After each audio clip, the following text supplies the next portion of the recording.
Good morning, dear students. This is Professor Arya Agrawal from Sri Santa Gadge Baba College of Engineering and Technology, Bhusawal. Today, I am in front of you to again discuss one more application of Stack, and which is the very well-known and popular application of Stack, and that is recursion for the subject data structure, third semester of Computer Science and Engineering or Computer Engineering branch. So let us discuss what are the contents of discussion today. First, we will try to understand what is recursion. What do we mean by a recursive function? Normally, we can execute any type of code without using recursion. What is the benefits of using recursion while writing a code? What is the need of recursive function and how it helps a user to minimize the amount of time of coding while he is implementing any of the concept. Then we will discuss what are the basics, three type of recursive functions that we will discuss today. Among those three, first one is the factorial problem. Now, we everyone are well aware about the factorial problem. We know that how to compute a factorial of a number. Now, the main objective of our discussion in today's lecture is we will discuss factorial problem by using recursion and implementing that recursion and factorial problem with the help of a stack. What is the role of stack in implementing factorial problem that we will discuss today. Another similar type of problem is the Fibonacci series problem. Now, what is Fibonacci series? How it is implemented with the help of recursive function.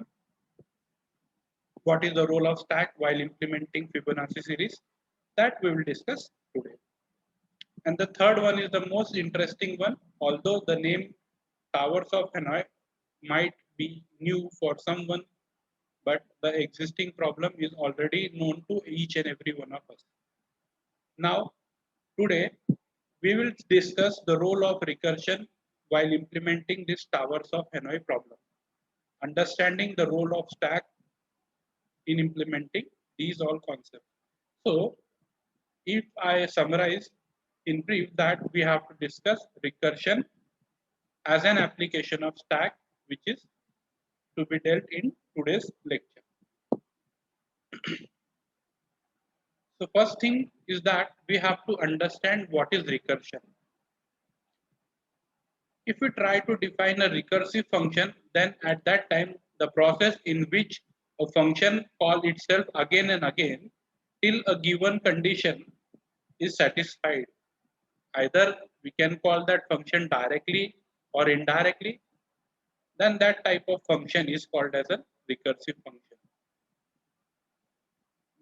This means that we have to just write a function code block one time, and that code of block can be called directly or indirectly n number of times till we get a desired output or till the function is executed at its maximum peak.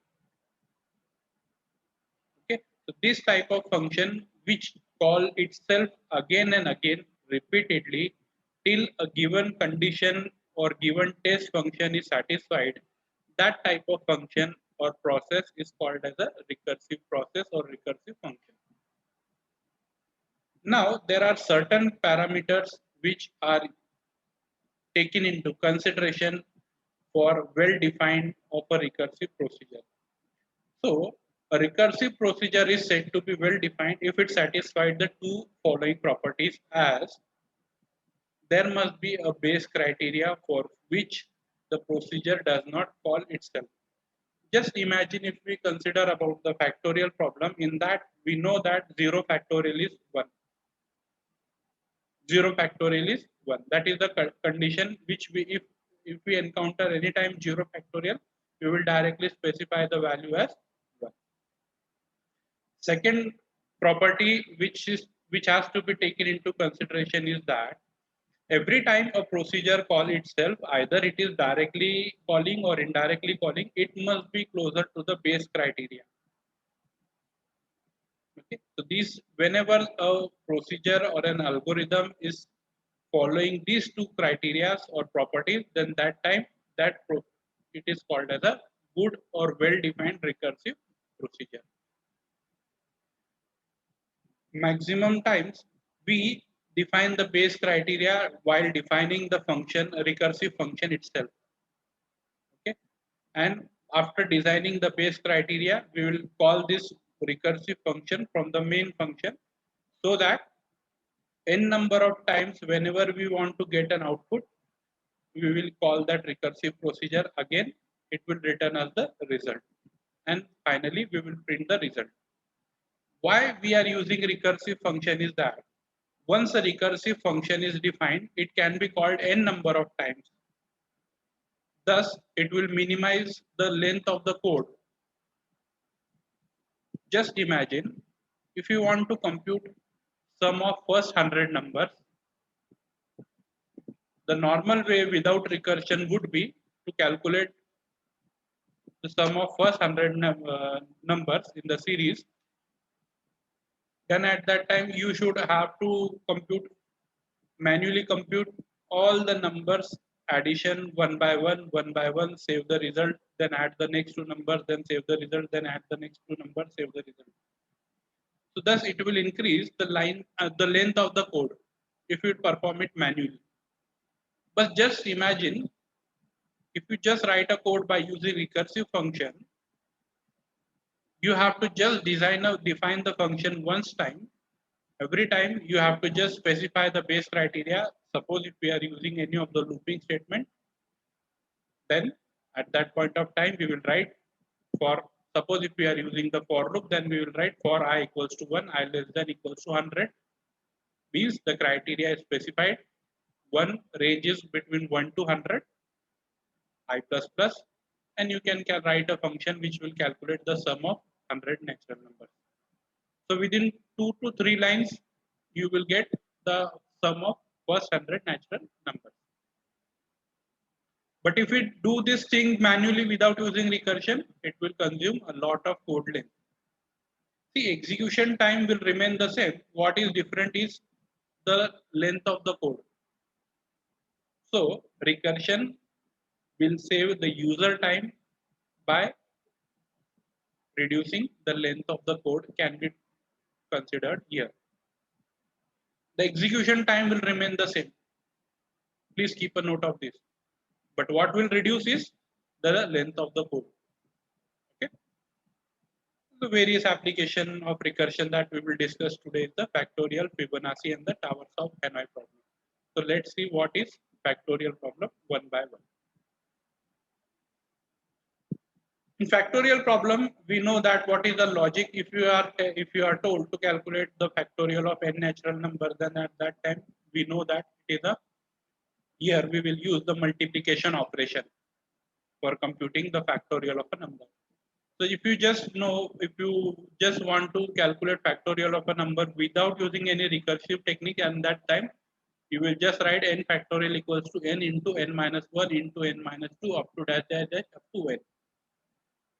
Suppose if you want to calculate 4 factorial without using recursion technique, then you have to perform 4 into n minus 1, that is 4 minus 1 will 3, n minus 2 is 2, and then last n minus 3 is 1. Means you have to perform the multiplication of 4 into 3, which is 12, 12 into 2 is 24, and 24 into 1 is 24. So at the end, you will get an output as 4 factorial equals to 24. Okay. So here you can see that if a number of n is, if the value of n is large at that time, what will you do? Again, you have to write n into n minus 1 into n minus 2 into n minus 3 into n up to dash dash dash dash till you get a 1. Means the range is very large. If n is large, you have to perform n into n minus 1 up to 1, which is very large as compared to recursive function. But when you are trying to solve this with the help of a recursive function, that time you will just write only one thing. n factorial equals to n into n minus 1 factorial, where n factorial equals to 1 if n equals to 0 or 1. We know that 0 factorial is equals to 1 or 1 factorial is also equals to 1. So this is the condition which we are specifying explicitly equals to 1. Okay, and remember that factorial number cannot be a negative number. It has to be a non-negative integer itself. So whenever we encounter any value, default value for n factorial will be 1. So either n will be equals to 0 or either n will be equals to 1. At that point of time, you will get answer as 1. If n equals to 2, then 2 into 1 will be 2. Okay, 3 into 2 and 3 factorial equals to 3 into 2 is 6. 4 factorial 24. Similarly, 6 factorial will give you value as 6 into 5 into 4 into 3 into 2 into 1, which is equals to 720. So if you write function without using factorial, then you have to compute this manually. But if you write this with the help of a recursive function, it has to be performed only in 2 lines of code, where we will give the value of n during runtime itself, that what is the value of n, what is the value of the number for which you want to calculate the factorial, that value will be given during the runtime itself. Okay, so this is the factorial problem. Now Fibonacci series is the next topic of our discussion. How we are using recursive function for discussing the Fibonacci series. Remember, what is Fibonacci series? First, we need to understand the logic of Fibonacci series. What type of series is called as a Fibonacci series? Okay. In Fibonacci series, it is nothing but a series of number in which each number is the sum of the preceding two numbers, and the first two numbers in the series are 0 and 1. Means the series will look like first number is 0, next number is 1, and the addition of these two numbers 0 plus 1 will give you 1. Then next thing, we will move the pointers to the next step. Then 1 plus 1 is again 2, next result is 2. Next thing, again you will shift the pointers. 2 plus 1 is again you will get 3. 3 plus 2 is 5. 5 plus 3 is 8. 8 plus 5 is 13. And 13 plus 8 is 21. 21 plus 13, 34, 54, and so on.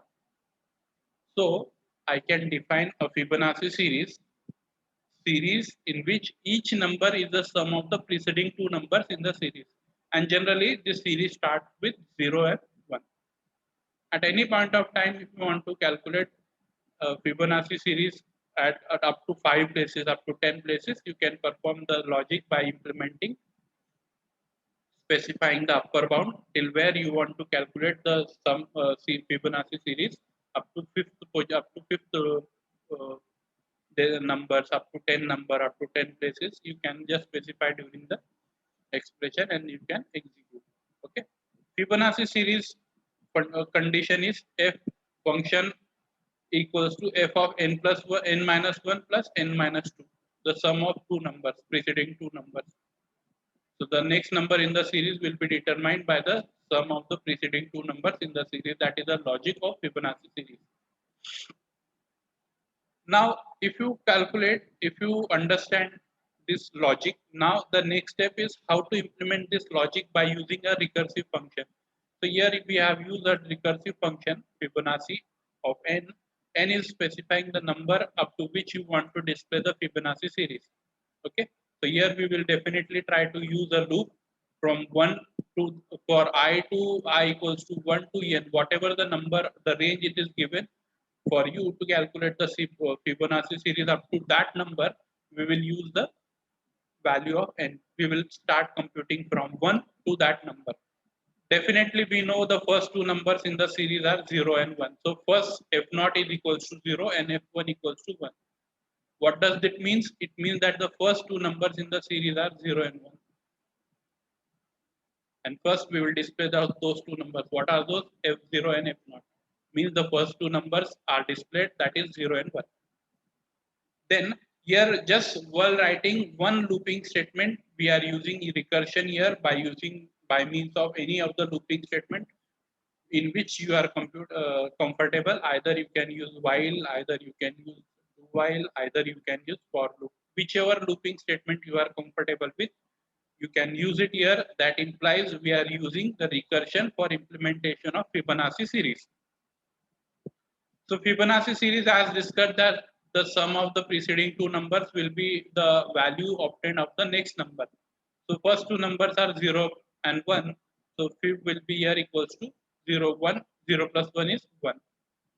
And after this computation is performed, we will shift the values to the next pointers. Here you can see.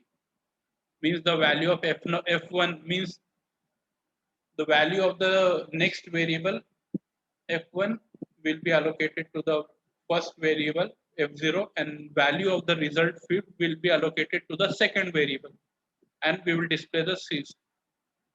We will display the number fib. Till what time we have to keep on repeating this iterative statements is that till we reach the value of n, up to which we have to compute the Fibonacci series. Okay, so this is how recursive function works. Now, what is the role of stack here? The first two numbers 0 and 1 will be placed on the stack. Then the addition operation will be performed and the result will be stored on the top of the stack. Okay. And then we will move the pointers to the next location, and first we will compute the values of the two topmost element, again perform the computation, store the result again on the top of the stack, increment one pointer, again we will consider the two topmost element, perform the computation, that is addition, store the result again on the top of the stack, and it will continue. Okay, so this is how the Fibonacci series is implemented for any function using recursion. If we do not use recursion, then we have to perform the calculation manually. Okay, we have to perform the calculation manually. 0 plus 1, 1 plus 1, 1 plus 2. But if you write a recursive function, you can see just the number of lines of code have been tremendously reduced. If you see that the value of n is very, very large, then it will take a lot of time for you to perform. It will take a lot of efforts. It will increase the length of the code if you are not using recursion. But with the help of recursion, 1 to n number of computation can be performed simultaneously by writing only one single line of code. So thus recursion is helping to reduce the number of line of code, but remember that the time taken for execution will remain the same. There is no difference in the time taken for execution, only the number of length of efforts of the user will be reduced. Okay. That's about the Fibonacci series. Let's see an example with the help of an image file. So it will help you in better understanding of this Fibonacci series. So let us discuss that.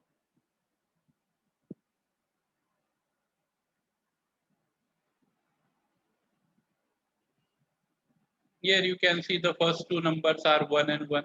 Okay. So see, the addition of 1 and 1 will give you 2. 2 plus 3 is 5. 5 plus 3 is 8. 8 plus 5 is 13, and then 21. So just I have taken as an example for you to better understand what is the concept of Fibonacci series.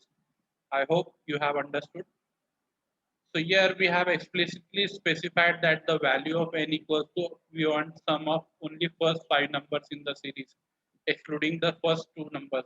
Okay, so this is how it will perform the calculation up to the first 5 numbers in the series, and we'll get an answer as 20. Okay, the next thing is the tower of Hanoi problem. Now everyone might be in a dilemma that what is this tower of Hanoi? What is this tower? What is this tower of Hanoi problem? Have we heard about this? Have we undergone anything like this? Yes. Everyone knows this type of example. What is tower of Hanoi problem? In the childhood, we have seen, we have played also with many type of games in this manner. But the name is being recognized today whenever we are discussing this with the help of an application of stack. Now, what is actually this tower of Hanoi problem? This Tower of Hanoi problem was actually invented by a French mathematician whose name is Edouard Lucas in 1883. He was the first mathematician. He was a person who was a French mathematician.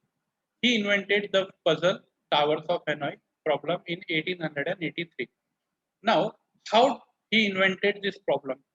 He was inspired by a legend that tells of a Hindu temple where the puzzle was presented to young priests. At the beginning of time, the priests were given three poles and a stack of 64 gold discs, each disc a little smaller than the one beneath it. And the task, their assignment was to transfer all these 64 discs from one of the three poles to the another pole with two important constraints. And what are the two important constraints? They should move only one disc at a time. They should they could never place a larger disc on top of a smaller one. So in this moving of 64 discs from one peg to another peg, the priest work efficiently day and night, moving all discs one every moving one disc at a time. And when they finished their work, the legend said that the temple would crumble into dust and the world would vanish. That was a thought, but nothing happened like that. But the idea of Tower of Hanoi came into mind by looking at this picture in which the priests were given a task. Now, what does he concluded from this picture? He proposed that in Towers of Hanoi, there are three pegs. Here you can see peg number one, peg number two, and peg number three. These are also called as towers.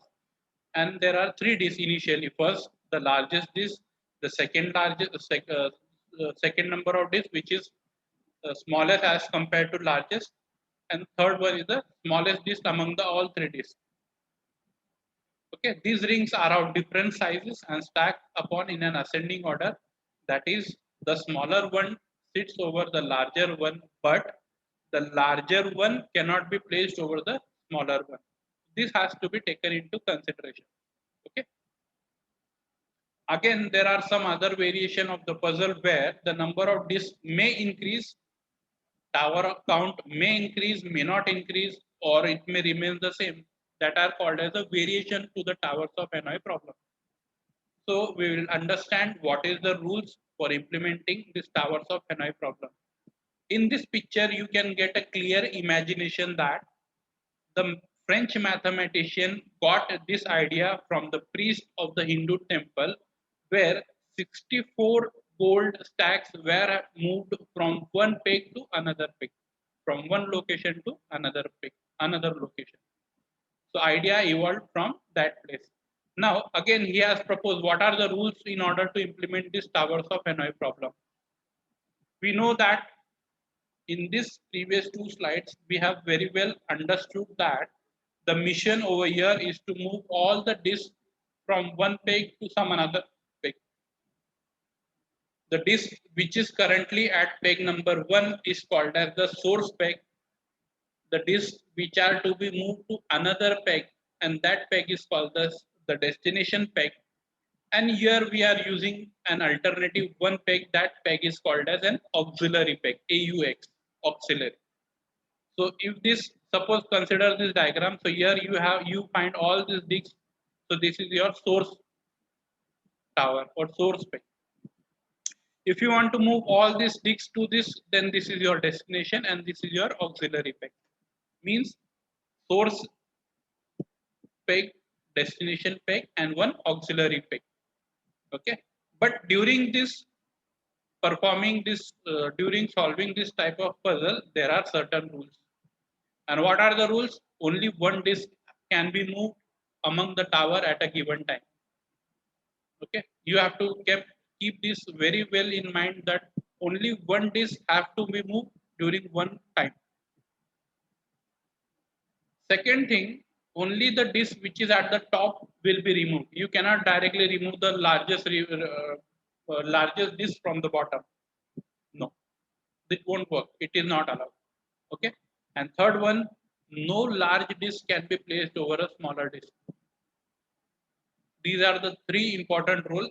The first one is only one disk can be moved at a time. Only the second rule is the disk which is available only on the top will be allowed to move. Third one, no larger disk can be placed over the smaller disk. There are no rules for regarding how many number of auxiliary pegs you can have, how many number of disks you can have.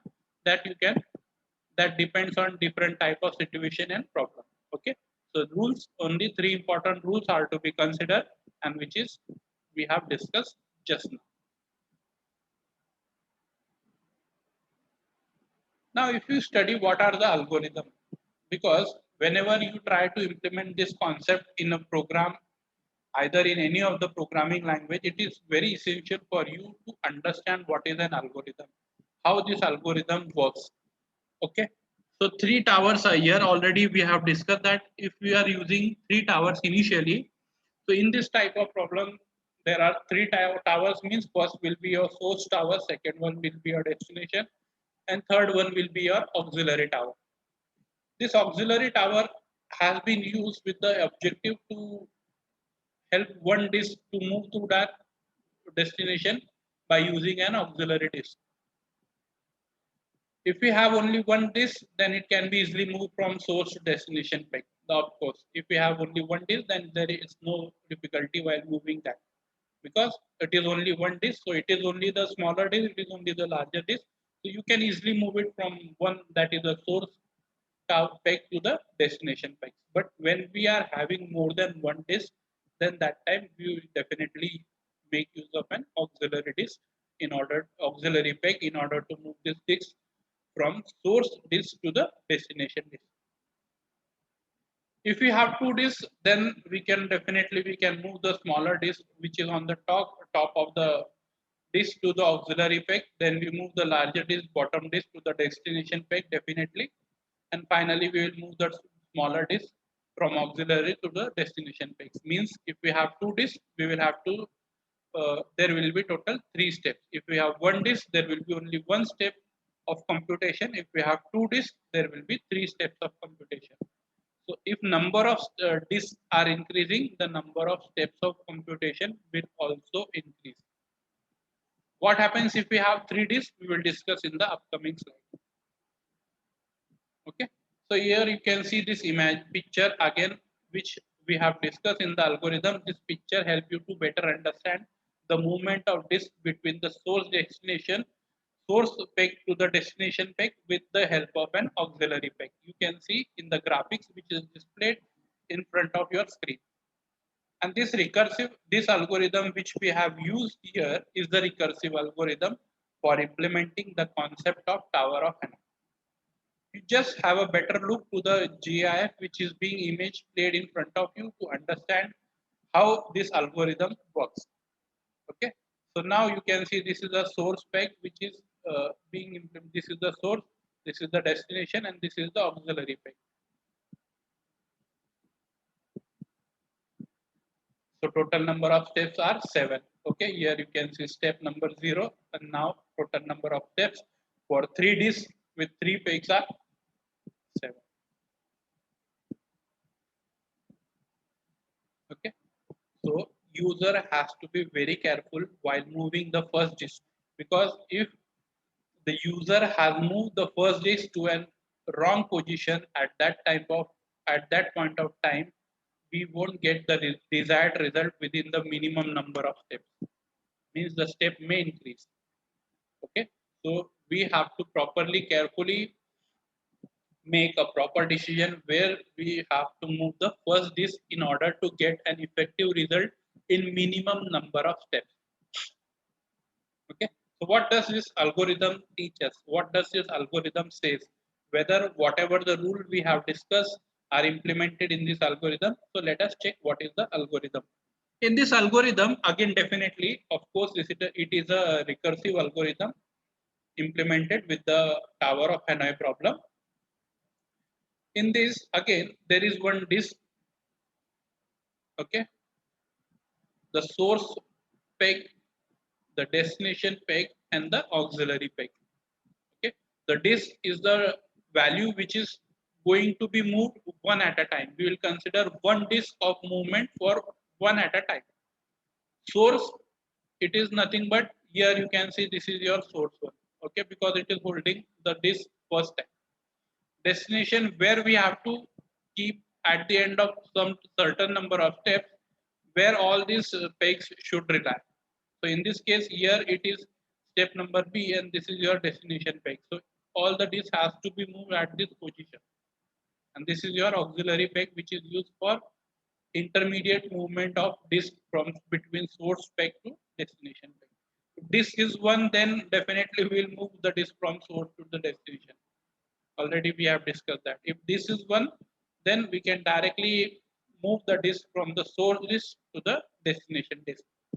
But what happens if the number of disks are more? If disks are more, then otherwise Hanoi disk minus one, source, auxiliary, and destination means here we will move the disk from source to the destination one disk at a time by using auxiliary pegs. Okay, and this will be repeated again and again till we have moved the entire number of disks to the destination disk. So here you can see that again I am calling this function again and again. Here you can see again I have called, again I have called. This is recursion. This is the use of recursion, where I can call a function which is named as Hanoi again and again till all my disks are moved from source peg to the destination peg by the help of an auxiliary peg. Okay.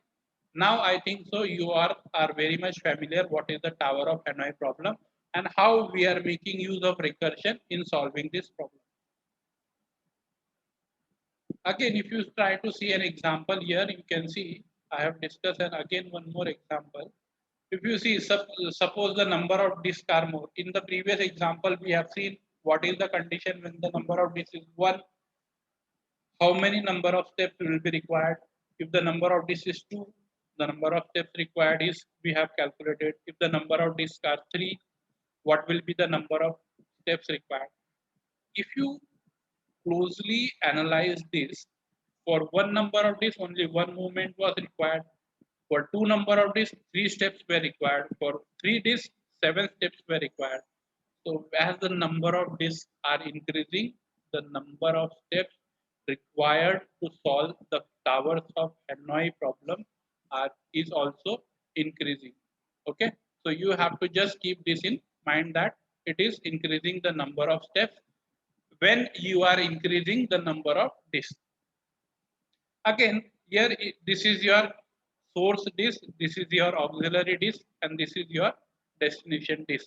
At the end, you can see I have taken all the steps in, I have tried to cover all the steps in this single diagram so that you can understand all the steps efficiently.